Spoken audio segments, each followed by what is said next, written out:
After 15 years in office, Sheikh Hasina's rule collapsed under mass protests, international pressure and growing dissent from within her own ranks. Bangladesh's most powerful leader since independence was ousted last year, marking what some now call its second liberation. Brought in to help navigate the aftermath, Muhammad Yunus, the Nobel Peace Prize laureate, once celebrated for lifting millions out of poverty through microfinance, now at 84, tasked with guiding a nation marred by repression and corruption on a new path. But questions remain. Is this a true break from the past or just a reshuffling of elites?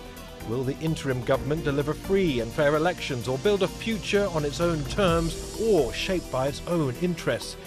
There's also a reckoning abroad. Relations with India are tense. Hasina is in exile in New Delhi, where she continues to issue statements claiming she's still Bangladesh's rightful Prime Minister. And US President Donald Trump is threatening steep tariffs, increasing economic pressure. Now, with the world watching and a country in flux, we speak to the man at the centre of it all. Muhammad Yunus, Chief Advisor of Bangladesh, talks to Al Jazeera. Muhammad Yunus, welcome to Talk to Al Jazeera. So you've described the fall of Sheikh Hasina as Bangladesh's second liberation. I wonder if you can explain what you mean by that in the terms of this period of transition for the country. Bangladesh came to a stage where corruptions and violations of all norms, destruction of all the institutions were going absolutely at the 100% level. So that's the time when young people emerged. They said, that's enough, you have to go. So they raised this issue, you have to go, and marched on the street together and made it happen on 5th of August. So that was something to see the enormous amount of misgovernance and enormous amount of atrocities and enormous amount of cruel things that have been done to the citizens of the country and plundering of the economy totally, stolen everything that they could lay your hands on. So they brought it to the end of it. So that was a kind of emergence of a new Bangladesh. They call it New Bangladesh. So the old Bangladesh is a kind of terrifying things. We want to create a new Bangladesh. That's the beginning of the new Bangladesh, to set things right. How convinced are you that you will be able to set things right, that there will not simply be the re-emergence of the old guard, that there will be a complete break with the old and in with the new? How convinced are you of that? That's a fear everybody has in their mind. How to avoid that, that's our effort. As an interim government, our effort is to make sure we don't go back to those old days. How to reform the institutions. So reform agenda is the most important agenda for interim government. We have appointed 15 reform commissions, each on one subject, on the constitution reform, election reform, civil administration reform, judiciary reform. So there are 15 of them. So they are coming up with their recommendations now. We are receiving the recommendations and they are handing over. Our job is to see how many of these recommendations are acceptable by people. So we want to do that, creating by a new commission. It's a consensus building commission. That commission goes with the recommendations to the political parties, asking them the question, which one you agree, which one you disagree, which one you partially agree, etc., in a kind of a spreadsheet. So ultimate goal is to find out on which of the recommendations all parties agree. In finding consensus, I wonder how mindful you are of the role that Gen Z played in the so-called Monsoon Revolution. They were at the forefront and in many ways bore the brunt of police violence during it. How are you ensuring that there is consensus in terms of their involvement in the future direction of the country? Here we are talking about the political parties. They are representing the views of the people. There are many people outside the political parties. But luckily, those young people that you mentioned, they form a political party itself. So as a political party, same thing is asked to them. What are the things that you agree, disagree, partially agree, and so on and so forth. Ultimate goal is to collect all them on which items all parties agree. That will be the most important thing because on these are the items that all parties agree. And once it's done, process is done, this will be put in another piece of paper. On this, all parties agree, and all parties sign on this document. So you clearly have a strategy. You very clearly clear. have a method. Absolutely. But personally, what kind of leader would you like to see take the country forward after this interim period is over? Not go back to the old fascist regime that we have, not go back to plundering of the economy and so on and so forth. But you cannot guarantee the leader, but you guarantee how the system works. So we are trying to reform the system. You said fascist regime. Those are strong words to use. Why use them? Use them because that's the features they have displayed during their regime. So this is how they have been described in the entire program that the students were taken. So our idea is to see that the institutions are reformed, policies are reformed, so that we can go back and create a norm, standards that everybody agrees. People can say, hey, you agreed on this, now why aren't you doing that? When we have this piece of paper with all the agreements on it, we'll name it a July Charter. So this is the July which uprising took place. The July Charter will be kind of consensus for all parties, and we follow the July Charter, how to implement those things. Some of the implementation will come before the election. Some of the implementation will come after the election. So this is the scenario that we are following right now. In terms of the timeline for an election, are you confident of reaching the target of the earliest December this year? That's right, yeah. Latest next June, is that correct? Always. Where do we expect it to be between those two options? That will depend on how many of them we are agreeing, disagreeing, how much time it takes. So if the consensus is you have a larger number of items that we can agree on and we want to implement before the election, then we take a longer time. If they are not in a hurry to have the election and go a smaller version of the implementation, then we have the early election in December. If it takes a longer version, we go up to June. Beyond June, we don't go. How do you ensure the results of that election is respected? Will international observers be allowed in, for instance? Everybody will be able. We promise, interim government keep promising, we will have the best election ever taken place in Bangladesh. That's the kind of election we are going to have. Big implications as to whether or not the Awami League will be allowed to take part in those elections, the party of the former leader, Sheikh Hasina. Part of it will be decided by the party itself to decide that they want to join or not. We don't know yet. They have not declared anything. And when it happens, what is the response from the Election Commission and so on and so forth. So you're leaving it entirely to the Election Commission to make that election. There are other parties who may say that under this law they cannot participate and so on. Is it fair to say that the honeymoon period after the fall of Sheikh Hasina is probably over now? There are some pretty big challenges that you need to provide concrete answers for, given the fact that there is this lingering influence of the old guard, others who may seek to exploit the political vacuum. And you also, of course, have something like 1 million Rohingya refugees as well that you are minding. Is this something Bangladesh can do alone? Two things. One, about the impatience of people, whether honeymoon period is over or not. Seeing the situation in Bangladesh, still people think interim government is still the good answer for them.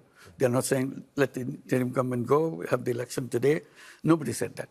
So this is the direction we are going. We have not faced any such problem of people saying that hand it over as soon as possible. But the Rohingya, that's a separate issue. We're dealing with the Rohingya issue with international organizations, United Nations, and also to make sure that these people can go home safely. So our idea is how to make sure some understanding is created between Bangladesh and Myanmar so that there's a safe resettlement of Rohingyas to go back to their own homes. Given the huge amount of pressure, like I said, 1 million Rohingya in Bangladesh and countries like the United States, even the United Kingdom and others saying, look, for financial reasons, we are not going to spend what we used to spend on international aid. Does that worry you? Does that concern you? Or can Bangladesh shoulder this pressure from other sources? I would say that Bangladesh will not be alone to help them. There are many, many countries who will help them to make sure. But even more than that, it's not about helping them to stay. The important thing to help them to go back to their homes. They have their homes, they have their land, they have their professions. Go back to their profession. They are professional people like engineers, doctors, and lawyers, along with the farmers, craftsmen. They're all here. It's a whole society sitting out there. So they go back to their professions. So that will be the best solution. In the meantime, it's the responsibility of the whole world.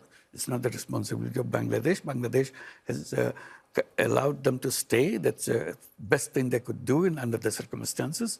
But it's assumed that there's a global community would be looking after their health and livelihood. I suppose if the country wants to really forge ahead, it does also need to look into some of the darker aspects of its near past, particularly when it comes to the issue of accountability. I mean, you have pledged justice for those killed and disappeared under Sheikh Hasina's rule. Will your government invite in a UN-led investigation? How will you pursue accountability? Already UN-led investigation has taken place. UN High Commissioner for Human Rights, they published a whole report full of all the details of everything. So we're very happy that we didn't have to do it and say people questioning our ability to do that. They spend a lot of time documented, it's available in public domain. So this is a good start. We have our own research, own reports, what the terrible thing they have done. So the legal system is now functioning to bring them to trial. So the trial thing will start very soon, probably at the end of this month or the beginning of next month. And how far up the chain would those judicial proceedings go? Are we talking about military and intelligence officials? Anybody who has committed any crime against humanity, nobody will be spared. You've also alleged widespread corruption against the previous leadership. Can you share any specific cases of that? Many of them. It's all documented in the UN report. But any specific examples now? Examples of stolen assets, for instance? Stolen assets. Banking system is completely emptied out, taking resources out of the country. Banks were taken out completely by taking over the board of the bank under gunpoint. So you replace the board, and then board gives you a loan. Massive loan. Understanding is you have to pay back. So on your book, it shows as a loan, but actually you just took the money away. Where's the majority of that money gone, and how do you even start talking about asset recovery? There are lots of investigations going on. We see part of it is in Europe, part of it is in Caribbean, and part of it in Asian countries. So we are tracing them and trying to get the money back as much as we can. And are foreign governments helping you in doing that? Absolutely. They are very cooperative, all of them. Bangladesh has issued an arrest warrant for the British MP, Tulip Siddiq. I mean, she is Sheikh Hasina's niece. I mean, she's been accused of benefiting from family corruption. I think it's fair to say she firmly denies the allegations. Is this part of a genuine anti-corruption drive, or is there a certain degree of political retaliation here? It's a case against concrete evidence. So the legal system has to work out. So we are not saying we are putting her to jail right away. We simply, Department of Anti-Corruption, the Anti-Corruption Commission actually, they brought the case. Now court has to decide whether the evidence is good enough to send her to jail or really... Can she be extradited from the UK? We'll try. You would like to pursue that? Absolutely. Well, same way as we have done for Hasina, who's left the country.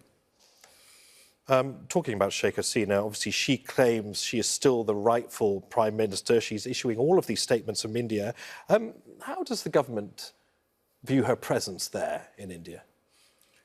We had a BIMSTEC meeting in Bangkok where all the BIMSTEC heads of governments were there, including Prime Minister Modi.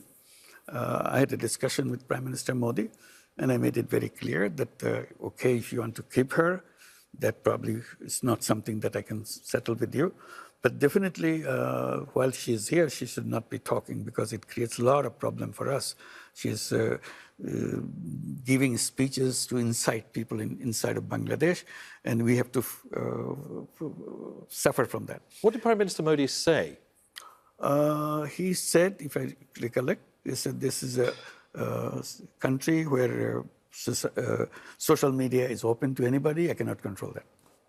So my question to you is, do you think that India is offering her political cover? Should she face justice back home? And can you in any way leverage that? This is a legal procedure. I don't know what the law says, what to do. We have already sent a letter to Indian government to really send it to Bangladesh. They have not responded to yet. But when the legal procedures begin, a law will again, court will give the notice to her to see how to bring her. So let me get this straight. You're saying that Prime Minister Modi has told you we can't do anything about her freedom of speech in a country, India, that has been accused of stifling freedom of speech, and in no way have you been given any kind of guarantees that she will be sent back to face justice? No. What does that do diplomatically between Bangladesh and India? This is one of the cases that we have to resolve ourselves, continue to do that. We understand what their legal situation is, what our legal situation is, but we are waiting for the legal notice coming from the court that brings it to a higher level of notice. Was it deliberate that you decided to visit China first before India? Were you sending a message there? I'm visiting everybody who I would like to go, the neighbors. I tried to go to India. They didn't respond to it. So I went to China, and now I'll go to Malaysia. So I'm busy, and I was in Bangkok, in Thailand. So I'm visiting many countries around, and I'm trying to revive SAARC as a community of South Asian countries. This is all the members countries. So today, SAARC is a kind of in a limbo. It's not functioning. I'm appealing to all the SAARC leaders that let's get back into it, collaborate with each other, meet each other, and so on. So that's one effort I'm making. Another effort is a BIMSTEC. Yes, we'll say, let's get together and resolve our issues and continue together. Our main issue is how to bring nations together for a better life for the citizens of those countries. BIMSTEC, currently, Bangladesh is the chair of BIMSTEC, so this is an important position for the BIMSTEC to hold those meetings and try to do that. And also we want to try to get the membership of ASEAN. That's another large number of countries where we'd like to be associated with. Right. And we're very happy that we get a good response. So essentially you're willing to work with anyone who will work with you regionally. Everybody. But India has to a certain extent given you a cold shoulder here. Is the alternative now a deepening ties with Pakistan instead? I will not say cold shoulder. It's maybe temporary thing, something we have to resolve together. So I'll not take this as a final thing. It's not something long-lasting thing. How to resolve this? Friendship is the key to live together and move together. And I'll keep on insisting on how to bring people together in the neighborhood of Bangladesh and so on. And India-Bangladesh relationship should be one of the best relationships any nations could have together. I appreciate you've pushed back on the phrase cold shoulder, but somebody who has expressed his displeasure with you is President Donald Trump. I heard he donated to see me lose, he said, talking about your donation to the Clinton Foundation in 2016, ahead of her bid, of course, for the presidency. Do you regret that move now that Trump is back? We have good relations with the Trump administration. We have no problem. We work together. We look forward to build a relationship, a strong relationship with the Trump administration. That's what we're working. So you are engaged with the new administration? Absolutely, very strongly and very warmly. We have a very warm relationship with the Trump administration. Do you see the US as a reliable partner? Are you being forced to choose between Beijing and Washington, D.C.? No, this is not a question of choice. They're all our friends. USA is a good friend. China is a good friend. India is a good friend. Nevertheless, you've been slapped with tariffs, like most of the world, at a time in which the country is emerging from years of turmoil. This is not aimed at Bangladesh. This is a global policy of the US. We cannot question that. We are trying to see how we can continue with our relationship in a way that we benefit from that. Do you still believe, after this trade war, that free market capitalism, something that you have been such a champion of, is really the way the world should be run? I'll slightly modify it, saying that I've always said that this civilization is a self-destructive civilization. No matter what you do, you cannot escape this self-destruction. So we have to redesign the system. We create a new civilization. There comes the free market and economy and so on.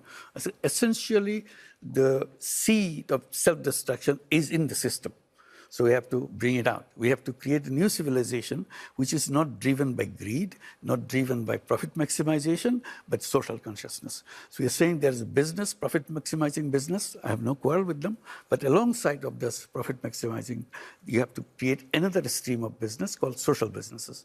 Businesses to solve problems in a market way, but without any intention of making money for yourself.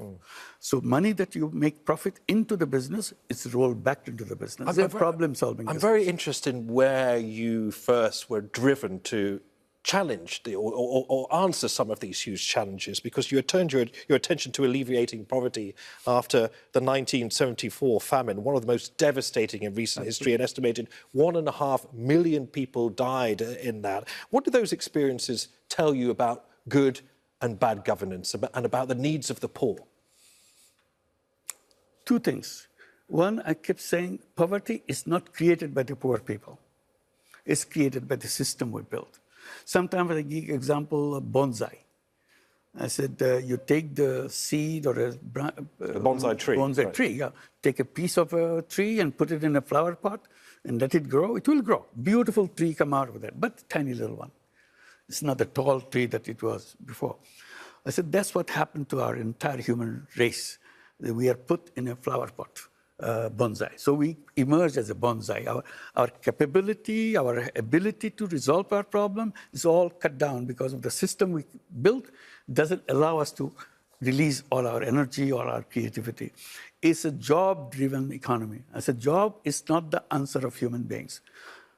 Human beings are born as a creative being. Job takes away creativity. Job is driven by our orders. You take orders and perform. And that's not what human beings are. Human beings are not about slavery. Human beings are about exploring limits. It's huge limits that you have inside of you, or how to explore that. So that is the kind of economy that we have to build. In brief, I finally conclude that we have to build a new civilization based on social business. No tall order, a bonsai economy, you say. Something that is perfect, absolutely, but is small and it's free and fair for all. I mean, given Bangladesh is relying on IMF support, can you guarantee that any of these reforms that are being asked of the country as it goes through this difficult transition period will not burden the poorest even further? If it does, it will be a shame. This is what the intention of the government to do that. We are trying to overcome the problems that we are inherited. So make sure that we don't have this burden on us. We create an economy where we take care of ourselves. That's the whole thing. And that's what releasing the energy of 180 million people. It's a tremendous energy. Bangladesh is an amazing country, 180 million people living in 150,000 square kilometers. And that population is growing.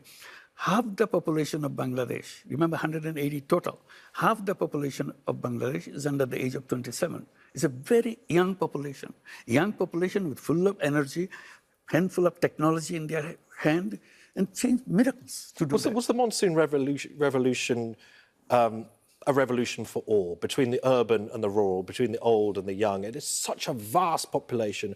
As you say, a huge number are very young indeed and will be custodians of the country going forward. But I wonder if there is a big, unbridgeable divide between what's going on in major cities and what's going on in the far-flung regions of the country. It's an amazing thing what the July Revolution has done, July Uprising has done, brought everybody together, whether you're old, whether you're young, whether you're urban, whether you're rural, whether you're girl, whether you're a woman, whether you're a man, or a child, doesn't matter. Everybody's on board. That's what made it happen. It happened in hours' notice, not months' notice. It all began, and then it's all ended within the same month. There have been, I need to bring this up, reports that show that there is still widespread labour abuse in Bangladesh's subcontracted factories. That's despite your own legacy of microfinance. How do you respond to critics who say microfinance actually helped, they didn't resolve these deeper issues of inequality and poverty? Yeah. Microcredit is not the solution for everything. We're telling that the people can have their own life, don't have to work for somebody else. And that's a theme that I work on, saying that people are basically born as entrepreneurs, but the system doesn't allow us to be entrepreneurs. System stops you because the financial institution doesn't work that way. Financial institution lends money to people who already have lots of money and doesn't lend money to people who don't have money. That's my theme that I always work. So labor issue is a different issue. Yes, there are problems in the labor segment of our population. We are dedicated to solve that problem. We are getting ready to sign up the ILO convention so that we fulfill all the requirements. That's the direction we are going. So we inherited lots of those problems, but our government is making sure that we perform at the level of the international community standard. That's our commitment. And we're working on it very hard. As we've reached the end of this discussion, I want to ask you a personal question. You are clearly a very able and very lively 84-year-old. I got your age right. That's right, yes. You are a Nobel laureate. You're internationally known. Why are you doing this now at this point in your life? I got a phone call from Bangladesh. I was in Paris. They were saying that Hasina has left. The regime has collapsed. Now we have to form a government. We want you to become the head of the government. I said, no, not me. I don't want to get involved. You find somebody else. So I gave my arguments why I don't want to get involved and so on. But they were not in a listening mood. So I said, why don't you think over it, find somebody else, give a big try. I'm sure you'll find many people who are capable of running the country. So take 24 hours, come back tomorrow and tell me what you did. So they called me back next day. And they repeated that we tried, but it didn't happen. I said, no, you didn't try hard enough. So it started on the 5th of August. The Hasina left, and I got the first call. And the second call, on the third call, they said, look, we have been trying, and you are refusing it. We have been searching for everything. But everybody said, no, this is the best solution. He has to come. And we have given our lives, these young people, all the description of what happened. Then I felt a little bad that I'm refusing this. So I said, okay, you have sacrificed your life and give blood. Despite my reluctance to do that, I'll accept it. And they were very happy. Immediately, it's all over the press that he's coming, he's taking the responsibility. And when was that exact point that It's 8th of August. On 8th of August, I arrived in Dhaka and took charge of the government. How does it feel to come full circle now? I mean, of course, you have been facing smear campaigns, multiple smear campaigns by the Hasina leadership. You've been threatened with jail, with fines, all sorts of allegations levelled against you. How does it feel, as we reach the end of our discussion, to be in this huge position of responsibility? And what country will Bangladesh be in the next decade? It's a tremendous responsibility. At the same time, I must emphasize repeatedly, it's a great opportunity. History never gave us this opportunity before. Suddenly that opportunity came. It's a clean slate. You can do anything you want, provided you can create a new government, new Bangladesh. And that's a challenge given to us. We are working very hard. We'll try our best to make that happen and hold the election and hand it over to the newly elected government. That's our job. But in the meantime, we want to make sure it's peacefully done, everything done in a very correct procedures so that people feel happy at every step that we take. Mohammed Yunus, thanks for talking to Al Jazeera. Thank you. Thank you very much for giving me this opportunity. Thank you, Al Jazeera, for covering Bangladesh so well.